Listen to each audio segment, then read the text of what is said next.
Happy Wednesday, everybody. It's Brian Terrian here from the Disability Digest. Welcome and thanks for joining today's event. We are excited to work with you and help you understand if you're getting absolutely everything that you are entitled to for your Social Security disability benefits. So if you're new here, welcome. We encourage you to subscribe, share this with others, or welcome back if you're not new.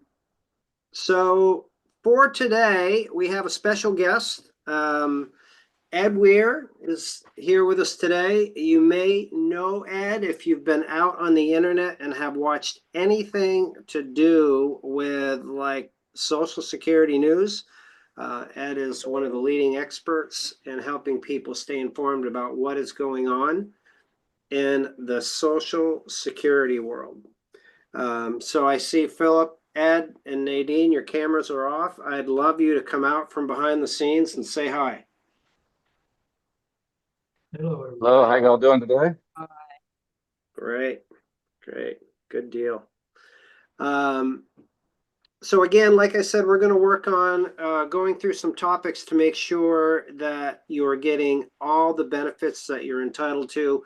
And I've got to say that I think the most qualified person that we have to discuss this is with us today. And I say that because Ed, you have, well, first of all, you start as a Marine at age 17. And then it looks like you wanted to take a little easier route in life. So you moved over to Social Security. I don't know if that was any easier or not, but you ran at Social Security one of the busiest offices. Do I have that right? Yes, third busiest office in the country. We used to compete back and forth who was the busiest, and it was not always a fun competition because we never had enough staff to take care of everybody. But yeah, the fact is, yeah, we were pretty busy every day.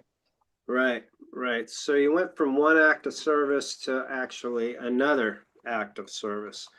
And so, you know, it's the obvious is you've dealt with all kinds of different situations. You have years of experience. So we're excited to dig in and help people understand, like, are there any errors in their check? Are they entitled to more? Are they in the right program? How do you keep up with your benefits? Make sure you stay tuned to the end, as we're going to give you some directions on what you can do to stay informed with all of the upcoming administrative changes that are going to be out there. So that's kind of the vibe that we have in store for today. And Philip Price, of course, is here. I say of course because we love to have you here every week. Runs one of the most successful Facebook groups out there to help people that are going through the approval process. So good to have you here. And Nadine, thank you for coming and monitoring today's event. So this is what we'll do, Ed. We'll go through some general questions about key topics. A lot of this is from one of your videos that I've framed these questions that are relative to our group, but slightly more specific to Social Security disability recipients. And then we will take some questions that are likely going to be submitted either on Facebook or on YouTube. That Philip and Nadine. So we'll have presentation part, Q&A. Sound good? Sound like a plan. Ready to go. Okay. So the first one is, we are commonly asked, like on our support desks, is like, am I entitled to any more money? Like when you're living on a fixed income, you got to try to do the best you can, right? So there's errors in calculations possibility, I guess is what I could say, where it is possible that you're not receiving the correct amount. So let's start there. I think that would be low-lying fruit for people that, oh, maybe my check's not right. I can just get it changed. Yeah, the number one thing, as I tell people, that in the old days when I used to take Social Security retirement claims, disability claims, everything, It was in office, and the person would come into the office, and we take the application at that time, and we print off what's called a CQUE. It's a summary of earnings query. It's basically what you can get online when you go to SSA.gov. So I highly recommend everybody go on to SSA.gov, set up a My Social Security account, and your earnings are in there because Social Security determines how much you're going to make for the rest of your life based on how much you paid into Social Security. So if that is incorrect, you're going to get the incorrect check for the rest of your life, including any spouses or divorced spouses or children or anything like that. So it's imperative that you check young people as well, because if for some reason it's not in there correctly in your 30s or 40s, and then you don't find it until you're 62 years old about to file, then it's very difficult to fix. So I always tell people, Thanksgiving is coming up. So all those young people in your house there, tell them, hey, did you do your taxes? That's fun doing your taxes, right? But did you do that final step? What final step? Well, a few weeks after you do your taxes, because when you do your taxes, you give all that information to your friends at the IRS, and then the IRS tells Social Security, okay, here's how much that person paid into Social Security. And sometimes along the way, something happens and it doesn't get there. So it's imperative a few weeks after you do your taxes, you go into your Social Security account and make sure your earnings for the previous year made it. If it didn't, then you need to figure out what's going on. Usually it's just a typo, they transpose your Social Security number 1-2 instead of 2-1 or whatever the case may be. So that's probably one of the biggest things, just incorrect earnings record. And a lot of people think, well, the last couple of years of my earnings are okay, and that's what they base it on. No, Social Security, and particularly for retirement, survivors, spouse benefits, sometimes disability, they base it on your high 35 years of earnings, and they index it for inflation. So, you say, well, that $12,000 back in 1975 when I was scooping ice cream is not a big deal. No, that $12,000 in 1975 might be worth $80,000 today once they index it for inflation. So it's important to check that every single year. Well, I journal every day and I write down these things. I told these guys this, things I learned, like new things I learned. I don't do that. That's a great tip. So it's as simple as looking at what you filed, what your income is, making sure it syncs with Social Security. Correct. Yes. So go in there and check your earnings record, and if there's something strange in there, Social Security has it's called a suspense file. Billions of dollars out there since 1935 that are just sitting there in limbo, where you work for some place in 1982, but it shows zero on your earnings record. Usually, what it is again, it's just a typo. And then you just go down and say, hey, I worked for the same place the year before and the year after. So Wow. Social Security has the employer identification number. They can go in there and they'll look for that employer and say, oh, here's some earnings. Oh, it has your name. Oh, okay, here's the issue. It was just a typo. They grab those earnings, pop them into your record.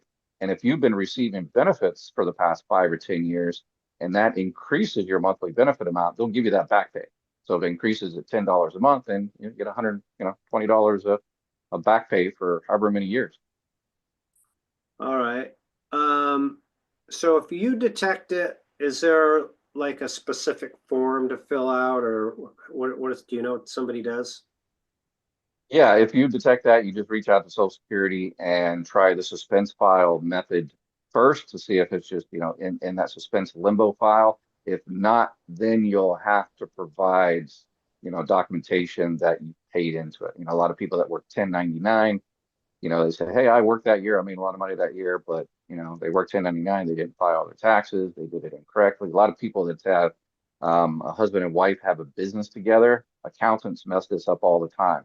The accountants know taxes, but they don't know Social Security. So they, divide the money from the taxes, from the profit from the business, but then they put all the Social Security FICA on the husband or the wife, and the other person has zero for that year.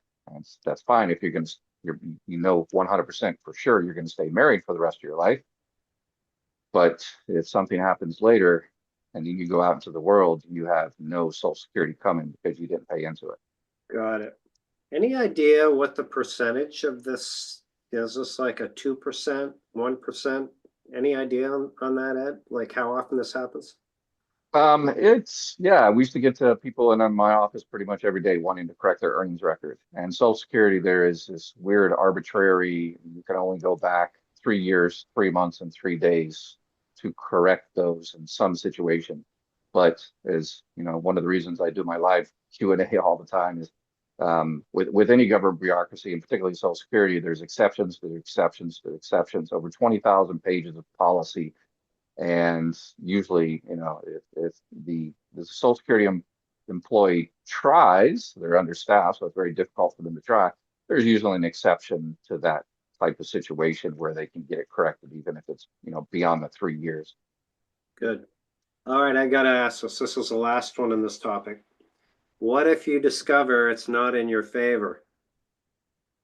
Well, that someone was yeah. So here's a situation that someone was working under an incorrect Social Security number, and it just happens to be yours. And then all of a sudden you go there and says, okay, well, I never worked at, Texaco in Omaha, Nebraska, but there's a lot of, the other guy made a lot of money. So, but eventually what happens is that person, maybe it was a typo in the social or something like that. That person eventually comes in and gets that retirement, and those earnings are taken out of you. And then you get an overpayment, and Social Security sends you a nice little letter that says, hey, you owe us, $6,000, pay us now. So yeah, it's a they'll catch it eventually. So it's a good All right. idea. Just go ahead and collect it. All right. Yes, You can run, but you cannot hide, as they say. long arm of the law. Yeah. All right. Well, that's really interesting to know. Next category is program choices. Like we work in the world of Social Security disability, SSI benefits. Oftentimes we get, survivors benefit questions. So how does somebody know that they're on the right program? Yeah, that's the problem. They don't really know. It's yeah, you don't know what you don't know. And that's one of the big problems is people are signing up for the wrong program. For disability, if you're 62 years old, one of the options is to file what's called a RIB-DIB. RIB is retirement insurance benefits, and DIB is disability insurance benefits. So a RIB-DIB at the same time. And you're like, I didn't know I could get retirement and disability at the same time. Well, you can't straight retirement, but you can file for both at the same time. And what people do is, because you know more than anybody, to get your claim approved. When I was taking disability claims, I used to tell people, everybody used to tell people that you'll get your initial decision in about 3 to 6 months. Now you'll get your initial decision maybe in 6 or 9 months, and people just can't wait that long, to get their benefits started. So what an option you can do is if you're 62 years old, go ahead and file for your retirement benefits, get those benefits started, get a check coming in while you're waiting the 6, 9 months or 2 years if you're talking about an administrative law judge. And while you're waiting for that money to come in, you can pay your bills and pay your rent and all that stuff. One of the issues on that, it really depends on when they determine your onset date. If you have been taking early retirement, it might offset your monthly benefit a little bit based on 1 or 2 or 3 or 6 months, whatever you're receiving retirement benefits. But that's if they don't go back. So a little Right. bit confusing Right. calculation. That's a good point. I wanted to check with you on this.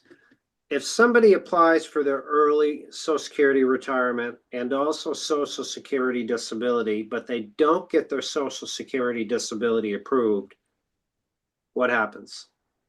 Then their regular retirement benefits will continue, and unless they do something different. Okay.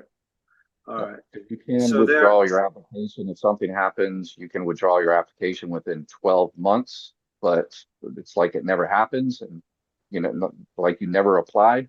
But because you're withdrawing it within 12 months, and withdrawal implies that it never happens, if you received any money, you also have to pay all that money back.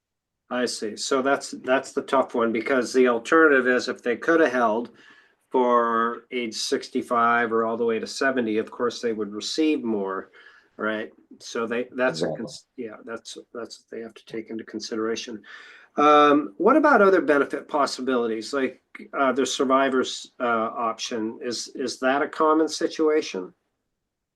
Yeah, that's definitely one thing one of the big reasons I wanted to come in here today is a lot of people think if they're receiving disability benefits, they can't receive any other type of benefits, and that's incorrect. So what usually stops people is, so if somebody is receiving disability, they get Medicare after being on disability for 24 months.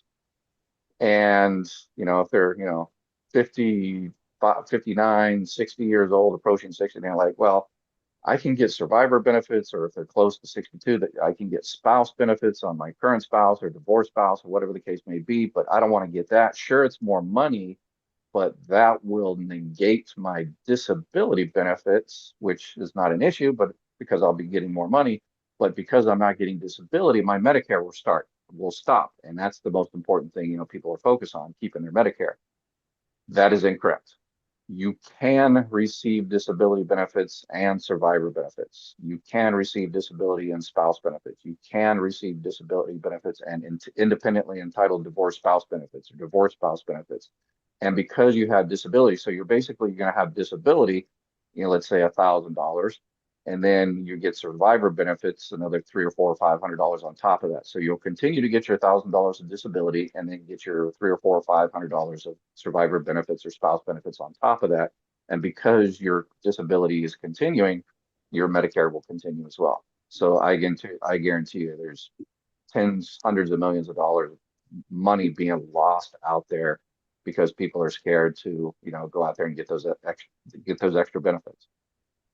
So, what would one of the first steps, Ed, that someone should do to see if they could possibly qualify for another program? So, well, watch my channel and go through my 800 plus videos, which is a job in and of itself. Join my live Q&A. So yeah, when there's certain times you can start disability benefits anytime. You can start disabled widows benefits from 50 to 59 years old. You can Yep. start survivor benefits at 60. You can start just regular retirement and spouse benefits and divorce spouse benefits at 62, Medicare at 65. For people on disability, I kind of throw out these numbers. So if you're currently receiving disability and you're approaching 60, check to see if you were married to anybody that passed away. If you were married to the person when they passed away, you just had to be married to the person for 9 months. A lot of people think you had to be married 10 years. No, that's for a divorce. But if you were married to the person, in your 20s, and they passed away and you were married at least 9 months, you're entitled to survivor benefits. You can't be married right now. You can remarry after 60. But so survivor benefits, check to see if you're entitled to survivor benefits at 60. At 62, see if you're entitled to spouse benefits or divorce spouse benefits. Obviously, at 65, if in most states, all you can get is a, Medicare Advantage plan. At 65, you can go ahead and get a Medicare supplement plan with no health underwriting, no extra charges. And then once you hit your full retirement age, know that you're no longer on disability.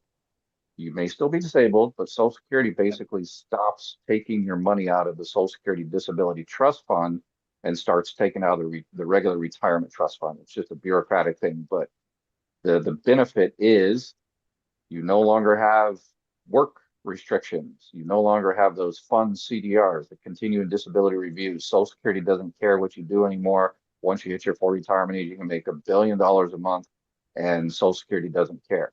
So there's a lot of people out there that are their full retirement age, 68, 69, 70, and they say, yeah, my friend offered me a, easy job. I can make a little bit extra money, but I'm on disability. I don't want my disability to stop. And Yeah. no, you're not on disability anymore. So I got That's, people that, yeah, and because you don't even recognize you were switched. I got people, 85 years old call me and says, I'm on disability. Actually, your disability stopped about 20 years ago. Oh my gosh, some guy offered me a job a while ago, and it's like, yeah, you should have taken it. Yeah, it's no restrictions whatsoever. yeah. Yeah. I mean, even if they're on disability, I'm a big proponent of people working and supplementing their benefits. So that's very helpful to know. Learning a lot here today. This is awesome.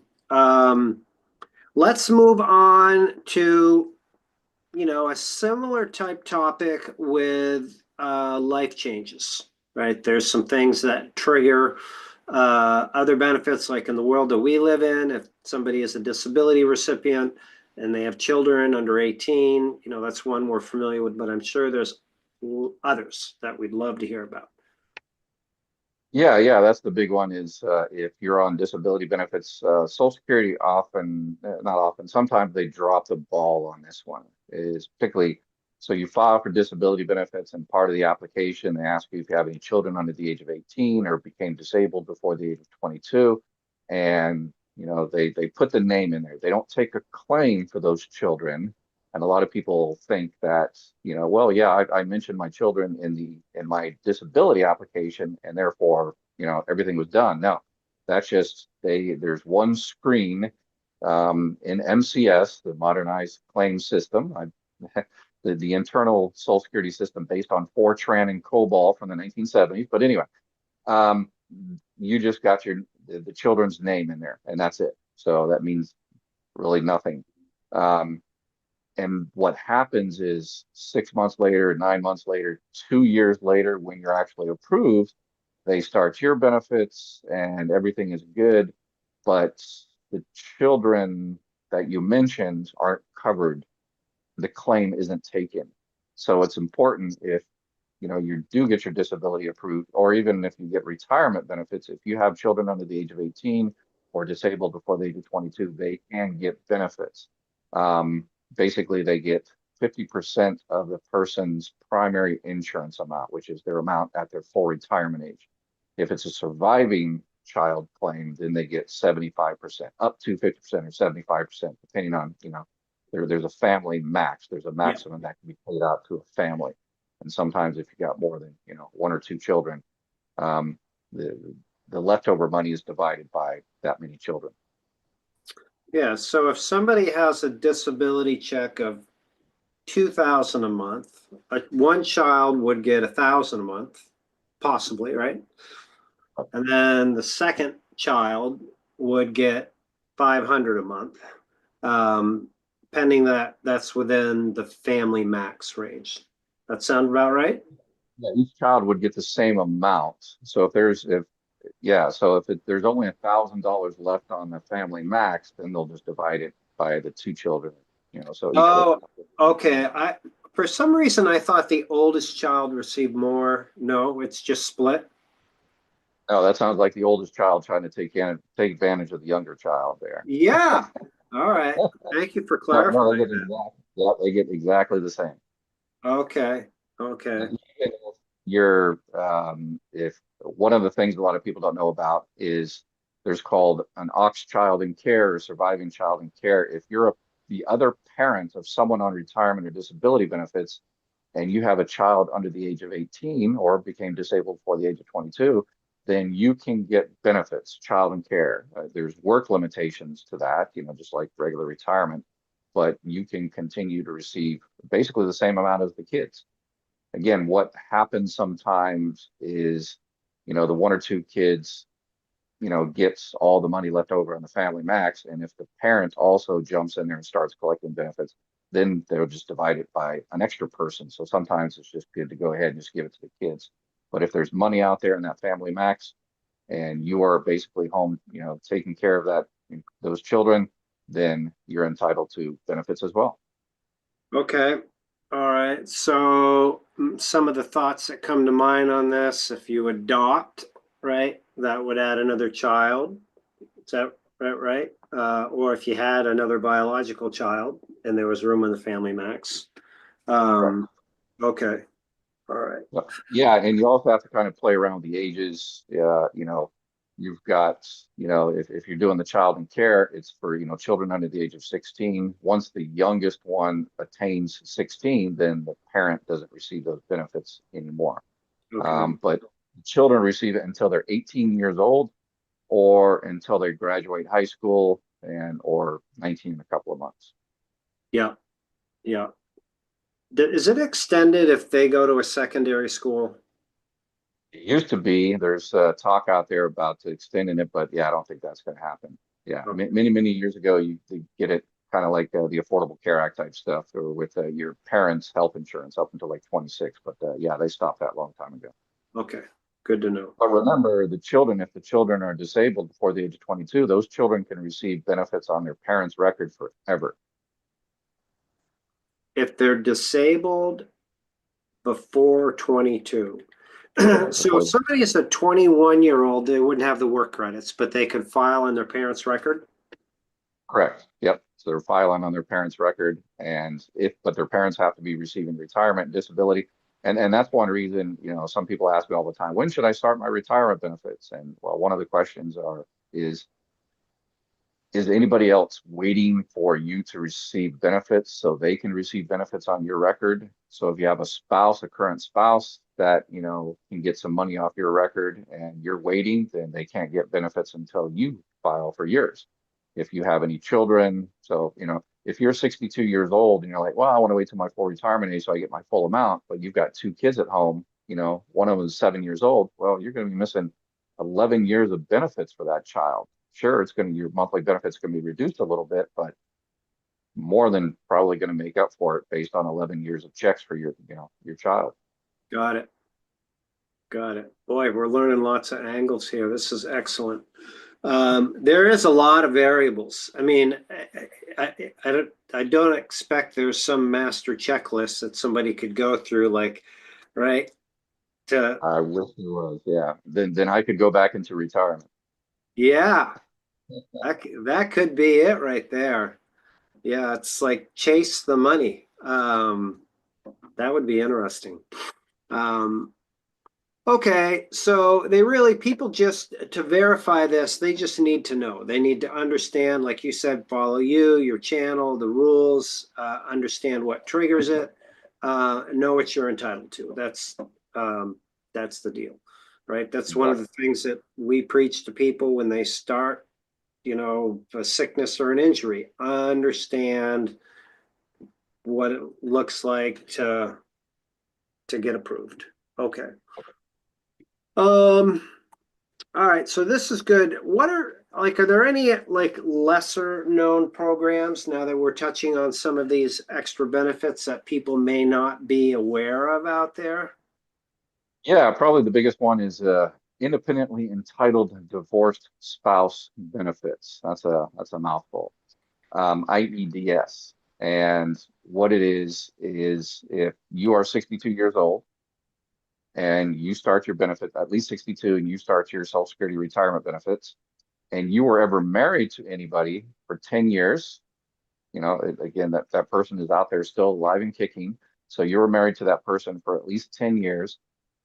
A lot of people think, and even Social Security employees are giving out wrong information, that they think that the ex-spouse has to file for benefits before you can file for benefits. And that's 100% incorrect. That's why it's called independently entitled divorced spouse. So basically, if your ex-spouse is at least 62 years old, whether they have started their benefits or not has no relevance whatsoever. You can start your benefits on your record, and then if there's more money there, in the sense that your ex-spouse's full benefit amount is over twice yours, then you can file for benefits on that person's record as well and get those spouse benefits. The only kind of qualification for that is you also have to be divorced from that person for at least 2 years. So divorced for 2 years, and you just go in there, you have to, prove that you're married and divorced and all that stuff. But yeah, there's a lot of people out there who says, oh yeah, my ex is, just to spite me, he or she is waiting until 70 years old to file, so I can't get any more money. I'm like, well, doesn't matter. You can go get your benefit. Another thing I see a lot of times is they put a little tricky thing that the lawyers, I think, put in there in divorce decrees where they say, you know, I'll keep the dog, I'll keep the 72 Chevelle, and you can't get my Social Security benefits. And they sign it away, and there's a lot of people out there that says, yeah, I'd really like to get that person's Social Security benefits, the spouse benefits, and all that kind of stuff, but I signed the rights away in a divorce. You can't sign them away. That's an entitlement to you. So whatever it says on the divorce has no relevance whatsoever. I've done this hundreds of thousands of times. I say, hey, were you married to this person for 10 years? Yeah. Okay, I just need two pieces of information. I need, your marriage certificate and divorce decree, and then you check the names, the date of marriage, divorce decree, names, date of divorce, and that's it. Don't look at anything else. Everything else is irrelevant. So this could be really helpful for us in a variety of, well, two ways I'm thinking of. One is um, if somebody is a Social Security disability applicant or recipient, that may be a better program for them if they had, right? Is that possible? Somebody that the spouse that was a high income earner? Yeah, yep. They file for just regular retirement. They have to file for benefits on their own record first if that person is still out there alive and kicking. If it's a surviving spouse claim, obviously the other person doesn't have to receive benefits and they don't have to be receiving benefits. They don't have to file for benefits on their own record first. They can file for survivor benefits. Don't touch theirs. Let theirs increase until the full retirement age or 70 years old, and just collect survivor benefits for the next few years. And then once your benefits get higher, you just jump onto your own. And also I'm thinking, Ed, for people that are uninsured, they haven't worked enough, they don't have enough work credits. This could be another opportunity for them. Wow. Yeah, you do not have to be insured yourself to collect spouse benefits, divorce spouse benefits, surviving spouse benefits. Right. So there's a lot of people out there that stay at home and they just didn't work, or only 5 or 6 years of coverage, and they think, well, I can't get Social Security. It has no relevance. So when you go in, you file for spouse, divorce spouse, independently entitled divorce spouse benefits, and they say you're not insured on your own record, but no problem whatsoever. We'll just go ahead and take a spouse claim. So is there any negative impact on the number holder that they're filing on? No. None whatsoever. Yeah, that's another reason a lot of people are hesitant.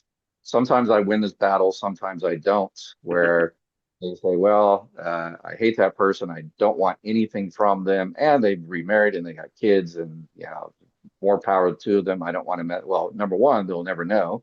Number two, it won't affect their benefits. And number three, you were married, aka tolerated this person for 10 years, so it's your money. Right. So, but sometimes they say, well, I don't care. I'm sure I'll get an extra $500 a month, but it's just any association with that person. I don't want the $500. Usually I win the battle. Sometimes they say, no, I just don't want the money. I know it doesn't come from that person. It comes from, that chock full of nuts can out of the back of the White House where they keep all the trust funds. Yeah. Yeah. They do have that. Yes, that's an urban myth. That's true.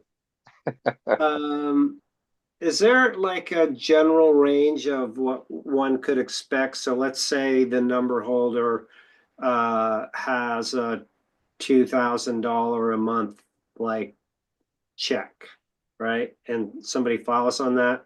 Do they get a percentage of that, Ed, or how's that work? Exactly. So if they waiting till their full retirement age, they get 50% of that. If that, again, this is a living claim. If it's a surviving spouse claim, those calculations are even more difficult. But basically, anytime you receive benefits from Social Security early, except for disability benefits, anytime you receive benefits early, it's almost always reduced. If you start your survivor benefits at 60, it's reduced. If you start your spouse benefits, are reduced. So if you start at 62, you're talking about 32.5% of the number holders full benefit amount. So primary $600-700 on a $2,000 check if my math is in range. Okay. Wow, this has been great. I want to change gears a little bit, unless there's any other things I may have missed in my questioning in that range that you can think of. Any other little known programs or? Probably the one that almost nobody knows about and never uses is called parents benefits. So if you were married to if you're the parent of someone that passes away and you're a parent and you were dependent for at least 50% of your daily expenses on that person, you could potentially receive benefits from that child. Obviously, if you're receiving more on your own record, then you wouldn't be, entitled. But you've got some parents out there that, don't have that much money, never worked, or whatever the case may be, and then they're completely supported by their children, And if that child passes away, they're entitled to parents' benefits. And I've taken millions of claims, and I've actually never taken a parent's benefit, probably because there's not many people that qualify, and number two, nobody knows about it. Yeah, that's myself included. Okay, good. Well, we've learned a lot. Like that's really excellent stuff. Um, Regarding benefits, where in for a Social Security disability recipient, they have typically the healthcare issues from an accident, injury. They get approved, and then they eventually become eligible for Medicare. And if I take like an average individual here, let's say Doris from Des Moines, Iowa, her check is $1,500 for her disability check, and she's Medicare eligible, and would really like to have the benefits of a Medicare supplement, so you can go to any doctor you want, and that. But the money's tough to handle. The $300, $400, $500 a month, sometimes more, and the pre-existing conditions sometimes can be an issue. So, what the result is, and I'm going to get to my question here. Thank you for bearing with me. Is that most of those in our audience are Medicare Part C, Medicare Advantage plan users, and because of the finances and that. So, what advice do you have for people that are just really, I don't want to say stuck, but that's really the choice that they have because of their economic situation, to make sure that they're properly insured? Yeah, it depends on your particular state, but usually 15, 16, $1,700, a lot of variables depending on your state and situation. That puts you at a range where you might just be able to get Medicaid. Before I worked for Social Security, I worked with the Department of Welfare doing Medicaid as well. So Medicaid is administered by the states, and it's a low income, low resource health insurance for people in that particular state. And a lot of people don't recognize that you can have Medicaid and Medicare at the same time. So if you're receiving Medicare and you're having a hard time paying, next year's $185 for the Part B premium, contact the state social services, welfare, Medicaid office and say, hey, I want to apply, pay for my Part B. It's called the Medicare Savings Program. So you apply in the state, and if they approve you, particularly Medicaid has different levels, QMB and QI and SlimB and different levels. But if they approve you at the correct level, depending on the state, they will pay for your Part B premium, that $185. That'll put an extra $185 in your pocket. And you'll also, get the extra help with prescription drugs. We'll cover all that. And if you have Medicare and Medicaid, the higher levels of Medicaid, you just might qualify for what the Medicare Advantage dual eligible plans. And those are the ones obviously you see advertised. I don't like the way they use those. Those are the ones with a lot of extra bells and whistles, particularly like those grocery cards you see. And you see a lot of kind of suspicious advertising out there. Hey, call us up. We've got a, $6,000 grocery card and, free ice cream and unicorns forever. And all them up. Yeah, it's basically there's one card. They do exist. Those grocery cards do exist, but the best ones they advertise are like one part of the country. So if you live in Topeka, you can get that 6,000, for example. But the companies go on Facebook and they advertise it to the entire country, and people from Tampa, Florida call up and say, yeah, I want that $6,000. And they say, well, do you live in Topeka? And I said, no, I live in Tampa. I was like, well, you can't get it. And do you have a Medicare Advantage dual eligible plan? Or do you have Medicare and Medicaid? No, I don't have that. Okay, you definitely can't get it then. So it's kind of a bait and switch. Medicare was supposed to come down, and they're slowly closing those down and said you can only advertise the benefits that are available in that area to that area. You can't do this whole bait and switch where you take the best one and try to get everybody in the country to call you up to so you can harass them forever. But yeah, a lot of people miss those benefits. The different pieces of the puzzle. You can receive SSI, supplemental security income, and retirement benefits, and surviving spouse benefits, and spouse benefits, and disability, regular SSI and SSDI. If you're receiving SSI, you can receive Medicaid. If you receive an SSDI, you can receive Medicare. You can get the Medicare savings program. You can get the extra help with prescription drugs. Yeah, there's just people are missing pieces of the puzzle because the whole thing is just way, way, way too complicated. Oh my God. And unfortunately, yeah, Social Security is at a 50-year low in terms of staffing. And even if Congress turned on the spigot tomorrow and said, okay, Social Security, your customer service is terrible. You need a lot more people at the windows to help out and adjudicate claims. So we're going to increase your, let's say something crazy that'll never happen. We'll increase your staff by 50%.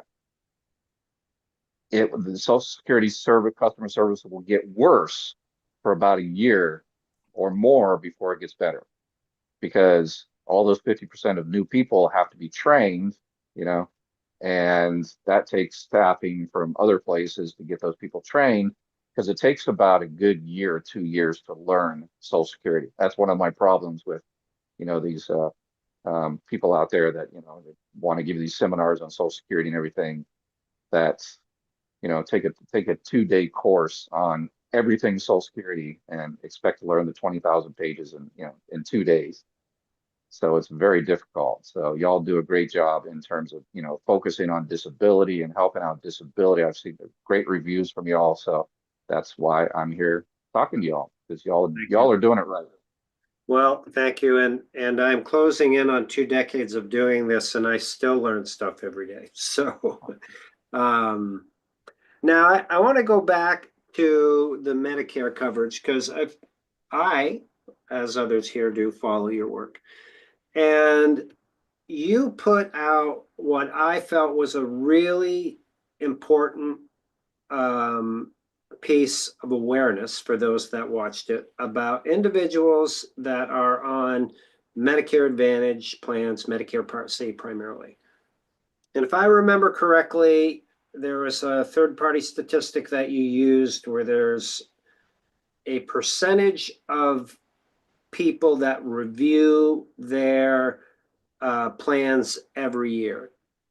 I would appreciate it if you would speak to the audience about what that percentage is, why they should review it, invest the time, so that they have some awareness. Yeah, with as anybody watching my channel, they know I always recommend Medicare supplement plans, a plan N first, a plan G very, very close behind. But unfortunately, 40-50% of people just can't afford that monthly premium. So they go with the Medicare Advantage, which is fine. It's better than just having, Medicare Part A and Part B alone with all the gaps. So, but the problem with Medicare Advantage is it takes a little bit more effort. I mean, an hour a year. So an hour a year, and this is the time to do it between October 15th and December 7th.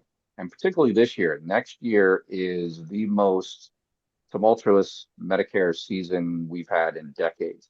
A lot of stuff happening with the Part D plans. There's close to 2 million people that have had their plans canceled this year.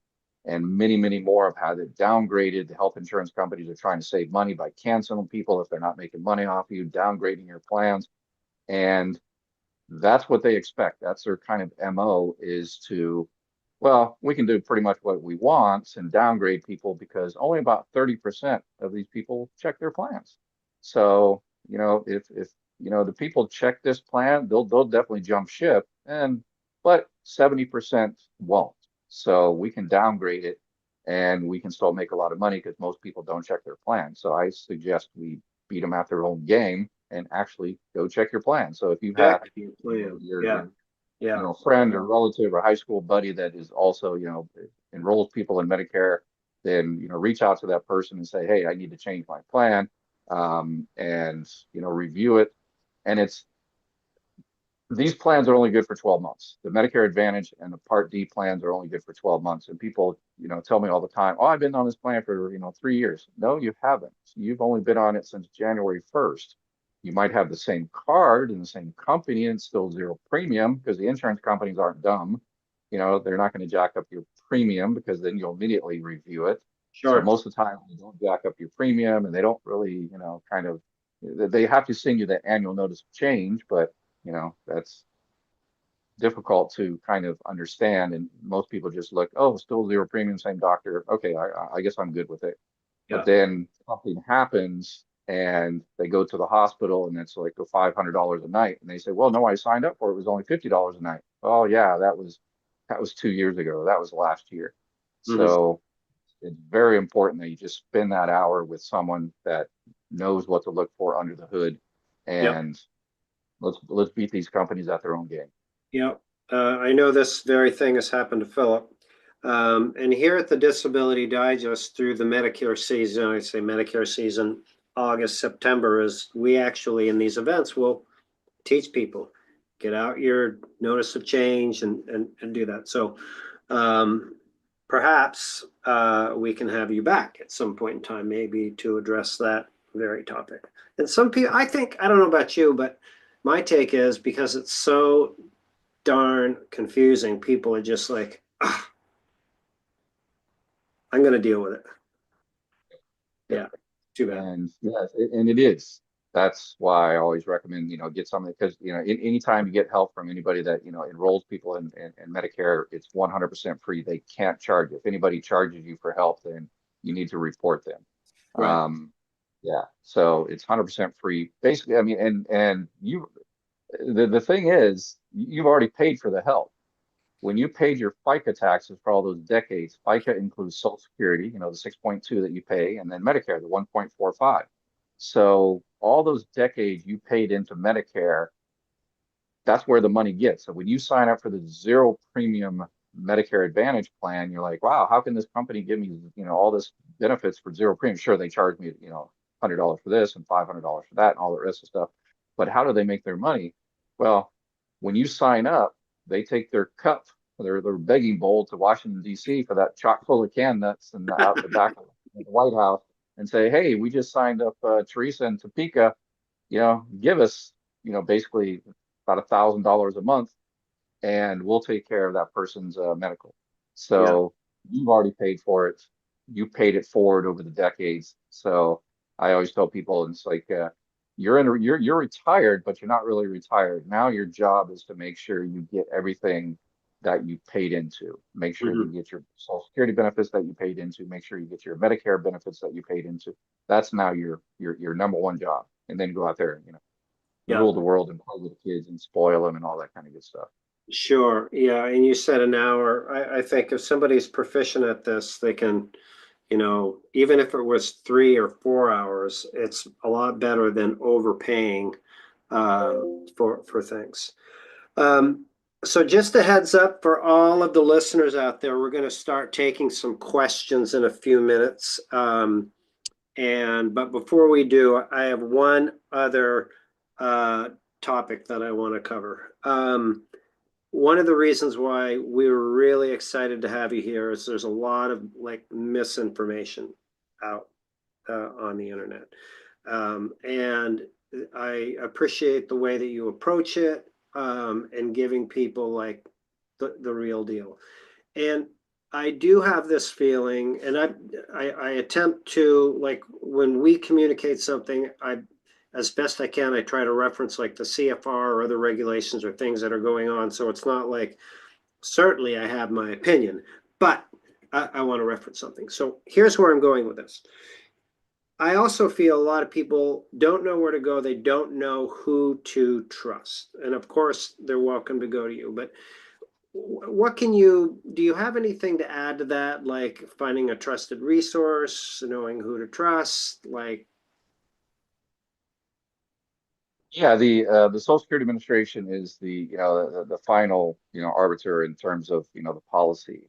But if you go in, and there's a lot of misinformation out there on social media and people trying. It's like if you come to my channel, you watch my channel, people ask me tax questions all the time, and I always say I've been trying to cancel my subscription to the IRS for decades, and I don't do taxes.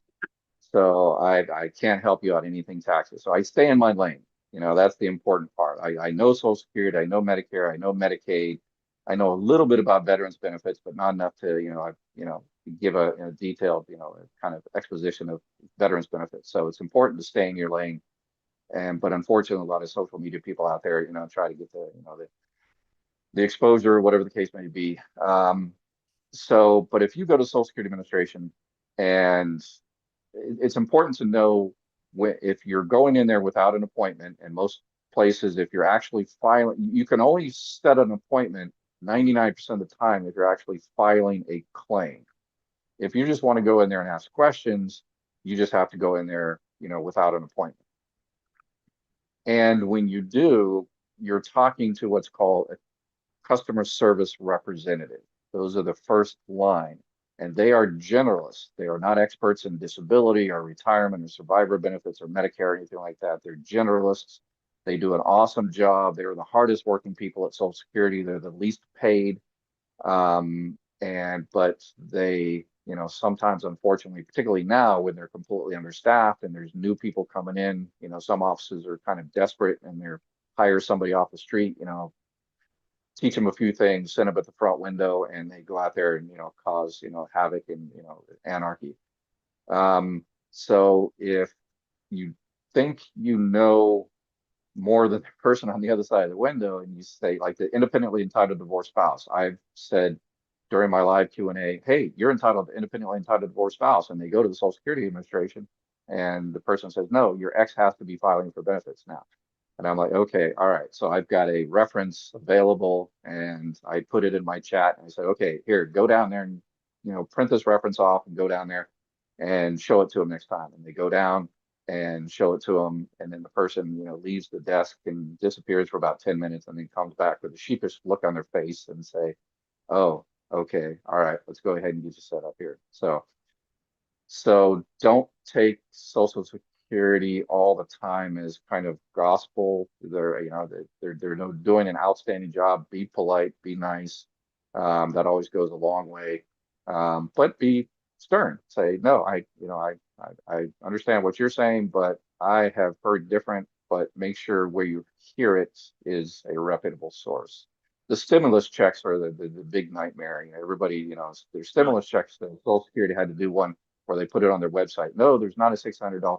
So I wish people on social media would stop that, because it does a disservice.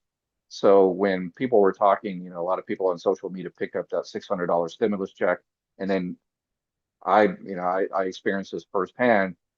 Basically, the offices throughout the country can't do anything for a few days because they're answering phones and, getting people at the front windows and say, no, there's no $600 check. There's no check. There's no check. There's no check. And that's time they could have been adjudicating disability claims and helping survivors out and children and retirement. But their social media just, in order to get their clicks, they're ruining it for everybody else. So my appeal is to stop that. Here's the test for stimulus checks. Here's the default test. If you see the president of the United States, whoever that person is, in front of a podium with American flags in the back, patting themselves on the back and saying, I am such an awesome person, I'm giving you a stimulus check. And until you see those words coming out of that person's mouth, there are no stimulus checks. Because I guarantee presidents love to congratulate themselves by giving y'all money. So they will appear on TV. Make sure it's not a deep fake. Yes. Now, so one thing that stood out that we're in sync with is you